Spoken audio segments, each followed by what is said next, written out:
Well, hello there. So this is a slightly different little video for just a second. Anyways, I'm gonna try to make my face a little bit bigger.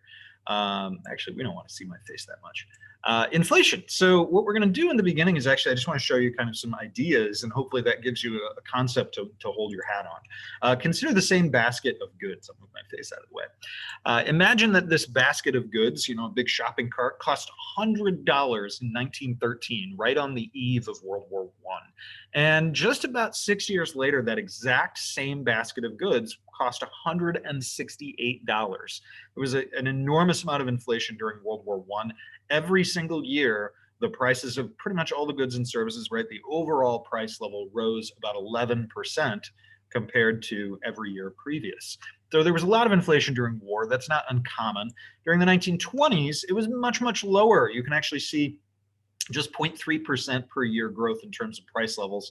$173 was how much that same exact basket of goods would cost just 10 years later in that sense. So there are a lot of people that talk about the 1920s being good economically, prosperity and things. That's true in some ways. There was a dramatic increase in the standard of living, and price levels generally were pretty stable in the 1920s. The 1930s, though, were not so good. You see here, 4 years, that exact same basket of goods dropped to $126. So massive fluctuations here, right? Imagine if in that 20-year span of time, you saw that basket of goods go up to $175 and then down to $125. It was all over the place. And this was dramatic decreases, actually, in the price levels. And that's very unusual and not good, we'll say.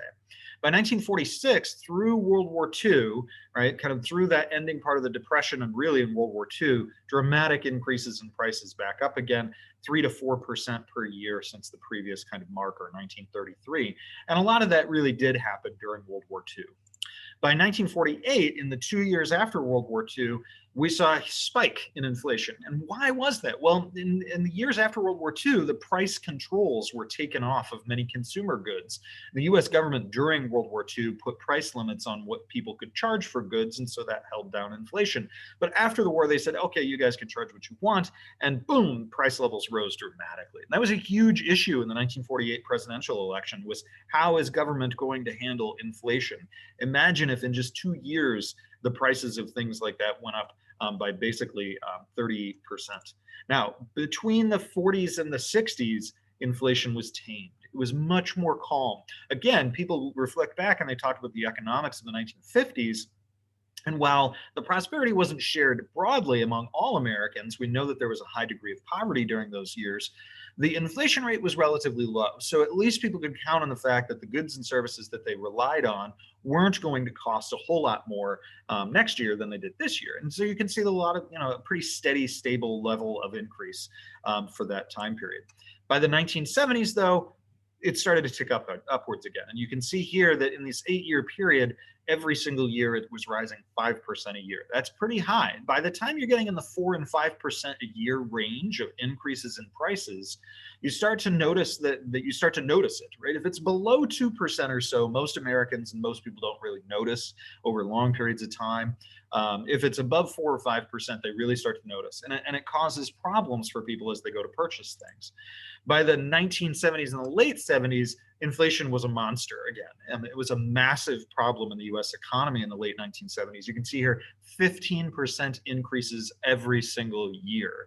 That makes a big difference for a lot of ordinary Americans, because if you go to the grocery store and the stuff costs 15% more, it's going to be harder to feed your kids, right? And so you go to your boss and you say, boss, I need a raise to keep up with inflation. And the boss says, I can't pay you anymore because it's costing me more to buy all the supplies for our workplace. And so it's much, much harder, right, for people to get ahead. So you can see that basically in the 1970s, that basket of goods doubled in price. That's a massive shift in terms of kind of thinking. So this basket that cost $100 in 1913 cost almost $1,000 in 1981. Through 2007, the basket doubled again. But I do want to note, right, that initially you might look at that and go, oh my gosh, look at how much that basket grew by. But what we think about is time here, right? The basket doubled in 8 years here, and it a little bit more than doubled in 30 years here. So that's a big difference, right? A big, big difference. And then through to 2016, it's about 2% per annum. And actually, since 2016, it's been relatively stable as well. So kind of thinking about these data points, if you imagined this 1913 basket being 100, that's an approximation of something we call the Consumer Price Index, is an index here. And we're going to learn about that in this lesson. But that you can see the massive run up in price during World War II, that CPI went up over 200, right? And then dropped back down again in the 1920s. And it stayed very stable. During the early years of the Depression, that basket dropped in price again and then stabilized again. And then it started to rise again during World War II. You can see that during the war, there was kind of a flat here, right in this area, but that right after the war, when those price controls are lifted, you get this spike in inflation.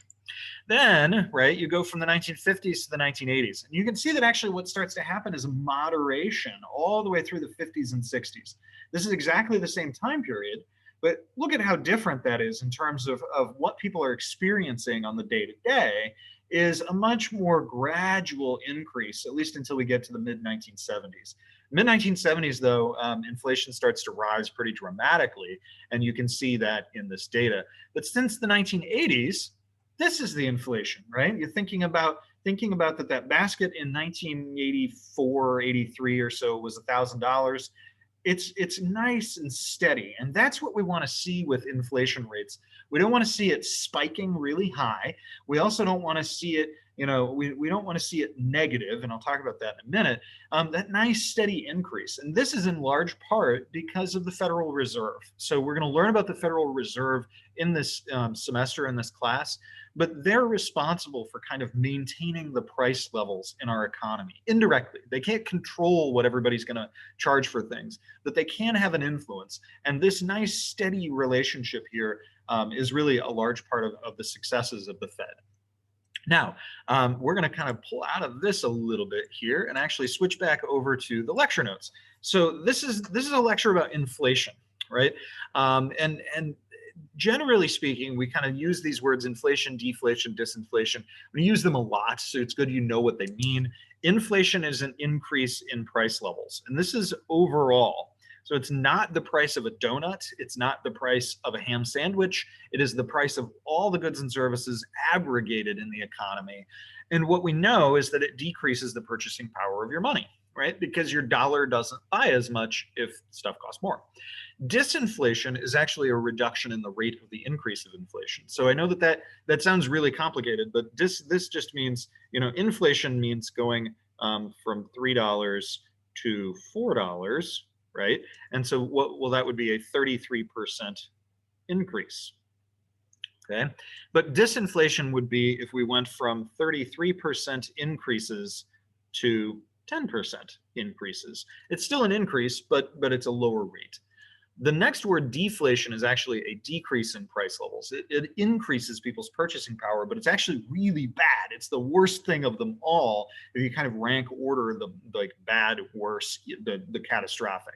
The reason is because it harms businesses. So this would be like if your inflation rate were negative 10%, which is what we saw in the early years of the Depression. So when we say what's bad, what's good about inflation, right? The worst would be deflation, because, and here's your why. It's because if you're a business and you bought something to sell, right? Let's say you were Walmart, you bought this instant coffee from your supplier, and then you intended to sell this coffee for $2, right? But then there's deflation, and this thing is sitting on your shelf. Well, now you can't sell it for $2, but you paid $1.80 for it to your supplier. So if the deflation gets so bad that in fact this thing, you can't sell it for more than $1.80, you lose money on something that's already on your shelf. So every time you sell it, right, you lose money. And so you can't make a profit as a business. So what do? Well, you shut down. And when you shut down, you lay off your workers. And when you lay off your workers, you know what they don't go and buy? They don't go buy more coffee. And so deflation gets worse. And so deflation is a spiral. It traps you. It's really bad, and it causes mass catastrophe in an economy. Now, second worst, right? Second worst would be hyperinflation. And I'm sure you're aware of hyperinflation. If you remember maybe learning, maybe you're not, I don't know. Hyperinflation is often kind of used as an example in some places. 1920s Germany had hyperinflation. In the United States, we've never had hyperinflation with thousands of percents increase. That's what hyperinflation means, like really high. But we've had pretty high inflation at different points, as we saw. But hyperinflation basically causes your money to become worthless. And in person, I have some actual currency from Zimbabwe. They went through a hyperinflation crisis, and they started printing bills that were hundreds of millions of Zimbabwean dollars. Hungary went through a similar crisis in the 1940s, and in fact, there is your historical fact of the day, is that Hungary went through the worst hyperinflation in recorded human history, with like millions and millions of percent increases of inflation. Literally, that you would get paid in the morning, and by the afternoon, your money that you got paid was worthless. So it wipes out people's savings. It wipes out any ability to save for the future and things like that. It's bad, catastrophic bad, right? So what we prefer, ideal, is low, not zero inflation. Now, why would we say not zero? Well, because that's awfully close to deflation. And the moment deflation hits, it's really, really bad. So we try to avoid that, right? That's why policymakers are going to target, actually, in fact, 2%. They target a positive 2% rate because it keeps us above zero in a healthy enough way.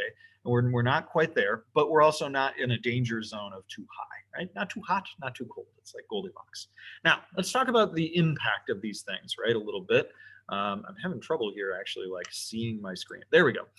And most of this is already typed for you. I just wanted you to kind of be able to listen and process some of this. So there's an impact of inflation. Inflation isn't always great. There's an impact on wages and on interest rates that you have to understand. So we know that when the price level gets higher, that people's purchasing power goes down. And workers are going to go to their bosses, like I said a few minutes ago, and they're going to say, I need a raise, boss. The prices of everything are 5% higher. So just to stay where I'm at, I need 5% more than I did last year. If you want to give me a raise because I'm such a great employee, you need to give me more than 5%. And so that's what we start to see with wages. Now, real wages and real interest rates, and I'll talk about interest rates in a second, tend to remain constant in the long run, because what we start to see is that basically your nominal wage, which is what you actually get paid, it will adapt to the inflation rate. So if the inflation rate is 3% this year, it's likely that nominal wages should rise by about 3%. And that would mean your real wage stays the same, right? If you got a 3% increase, but the prices of everything in the economy went up 3%, then your real wage stayed the same. Interest rates behave the same way. If you are going to loan somebody money and they're going to repay you a year from now, and the prices of goods and services are going to be 4% higher, well, you have to charge the person you're lending money to at least 4%, or else you're not going to make any money. You're actually giving them free money. So this is the idea of real interest rates. So when inflation goes high, right, the interest rate has to go up as well, that lenders charge to people. Again, that makes it harder for people to buy cars and buy houses and finance purchases and all kinds of things that we rely on. So we would say that has an impact there, right? Because of rising price levels being matched by nominal rates, economists usually consider kind of long run price levels to be relatively neutral. So like, you know, if you're at positive 2% every single year and it's pretty stable and people expect that, then we kind of say, well, that's okay. That's why we don't mind if there's an inflation rate of 2% as opposed to zero, because realistically, if it's kind of baked in and everybody knows that it's coming, everybody's going to get a raise increase at 2%, and the lenders are going to charge that, build that in when they make a loan. So it's kind of neutral in that sense. However, if inflation is unexpected, right, and that's a key word here, unexpected inflation, then there's costs, and it's not neutral. And so that's why we would say that, you know, when we have these real spikes in inflation and they fluctuate a lot, that's a bad thing. So short run impacts of these can be pretty significant. If you had a wage, for example, for this year, and it said you're going to get paid 2% more than you did last year. So like mine, I have a wage contract that basically says that, and inflation all of a sudden, boom, spikes and it goes to 5%, then I get a pay cut. My real wages go down by 3% because of that cost of inflation. So rises in inflation would hurt a fixed income earner. And there's a lot of them out there in our society. Likewise, if there's unexpected inflation and you have a loan and it's a fixed rate loan, like where it's like, you know what, the rate is 3%, you're going to pay 3%, and then inflation drops down to 2%, the real interest rate is 1% now.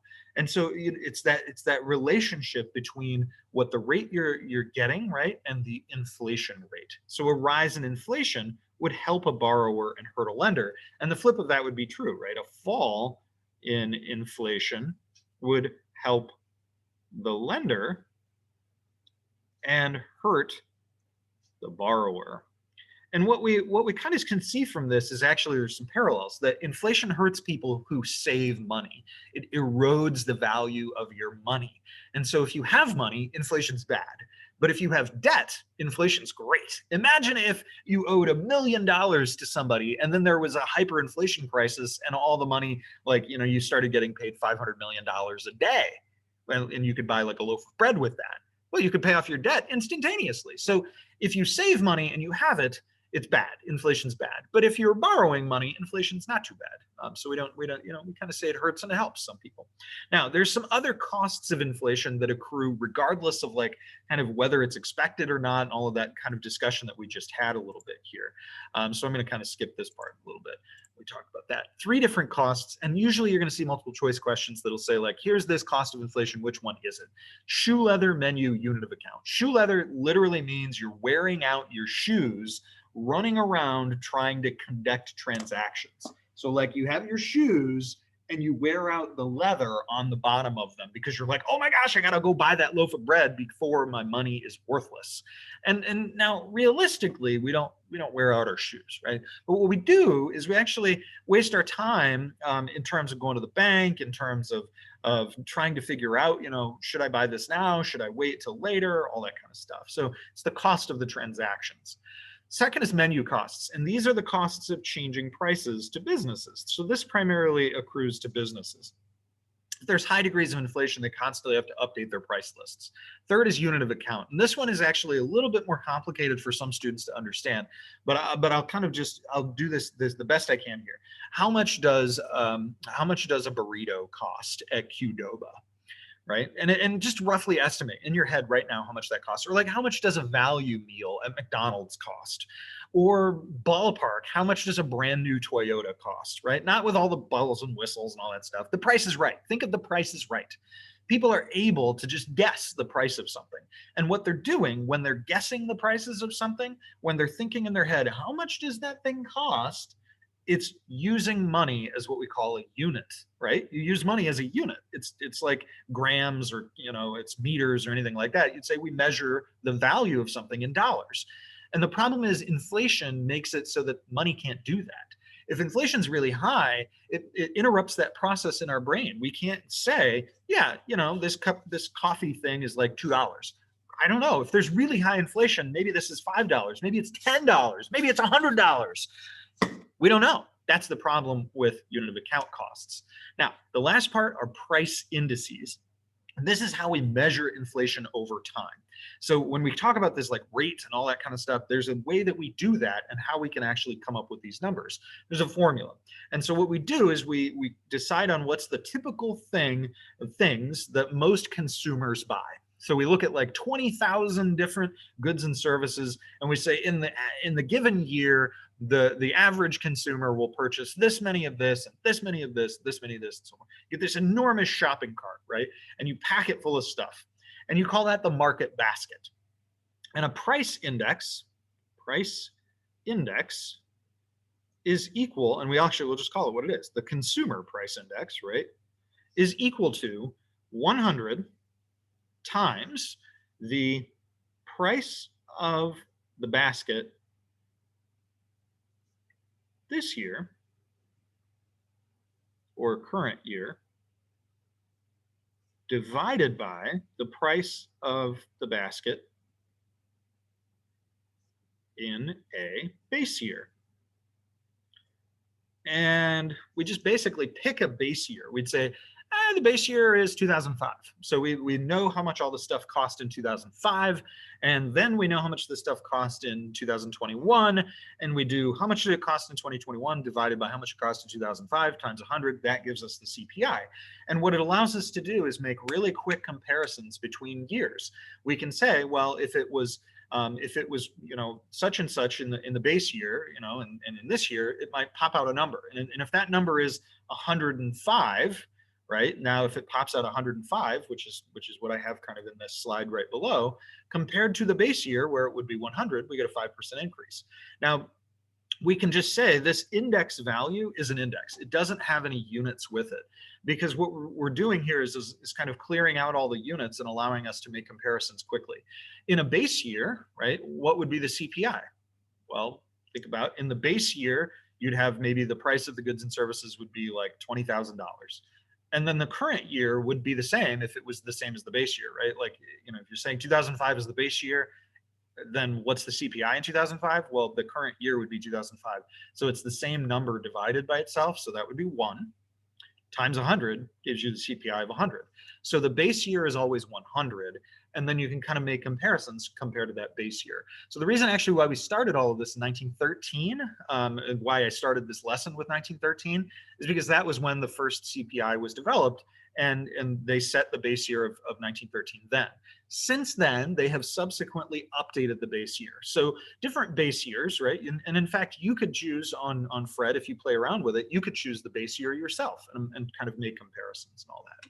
There are other price indices out there, right? There's the consumer price index, that's mostly things that consumers buy. The producer price index, which is mostly things that producers buy. And then there's the GDP deflator, which we actually learned about already. It's not technically a price index, but it also tells us how did prices change over a given period of time. So hopefully this helped you. I know this was a long one, but it's the only one about inflation. I'll see you next time.